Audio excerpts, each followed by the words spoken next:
ఇక నిన్న పార్లమెంట్ లో అయితే అద్భుతం జరుగుతుంది.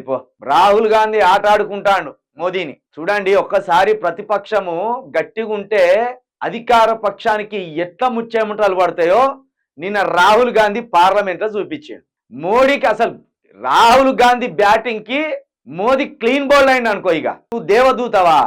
ఏ దేవుడు పంపించింది నిన్ను? దేవుడు నీతో డైరెక్ట్ మాట్లాడతాడా? ఏం మాట్లాడిండు? ఏ ఆస్తులు అమ్మమని చెప్పిండు దేవుడు నీతోటి? ఎవరి మీద దాడులు చేయమని చెప్పిండు హిందుత్వంతో? నువ్వు హిందువే కాదు, నువ్వు విద్వేషివి, నువ్వు హింసను ప్రేరేపించే ఒక రాక్షసుడివి అంటూ నిన్న రాహుల్ గాంధీ చేసిన బ్యాటింగ్ కి మోడీ మూర్చపోయినంత పని అయింది. ఇక మనోనికి మాట్లాడరా, ఏం మాట్లాడతారు? ఏమన్నా మాట్లాడితే జై శ్రీరామ్ అంటాడు, జై హిందూ అంటాడు, లేకపోతే హిందువులను రెచ్చగొట్టుడు, ముస్లింలను తిట్టుడు, క్రైస్తవులను తిట్టుడు, పార్సీలను, సిక్కులను, ఇట్లా అందరిని తిట్టుడు. అభివృద్ధి ఏమైందంటే మాట్లాడు. ఇక నిన్న రాహుల్ గాంధీ అనుకున్నాడండి, దేవుడు నిన్ను విమానాశ్రయం కూలగొట్టమని చెప్పిండా? దేవుడు నిన్ను విద్వేషం పెంచమని చెప్పిండా?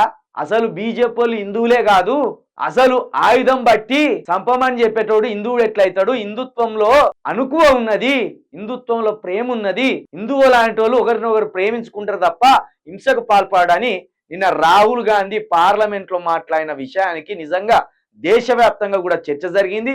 ఇంకో మంచి మాట అన్నాడు ఆయన, రాజ్యాంగాన్ని 10 సంవత్సరాలుగా తునాతునకలు చేసి పడేసిళ్ళు, రాజ్యాంగం మీద 10 సంవత్సరాలుగా దాడికి పాల్పడ్డారు, మీరు రాజ్యాంగానికి లోబడే మనుషులు కాదు, మీరు రాజ్యాంగేతర శక్తులు, మీరు రాజ్యాంగం అసలు మీ చేతుల్లో కూని అయిపోయింది అని ఒక మాటను కూడా మాట్లాడి అద్భుతంగా ఉన్నది. ఇక వార్తలు కూడా చాలా మంచివి ఉన్నాయి. ఇక మార్నింగ్ న్యూస్ లో ఎవరైతే వచ్చిందో దయచేసి మన న్యూస్ ని ఫార్వర్డ్ చేయండి, న్యూస్ ఛానల్ ని ఫార్వర్డ్ చేయండి.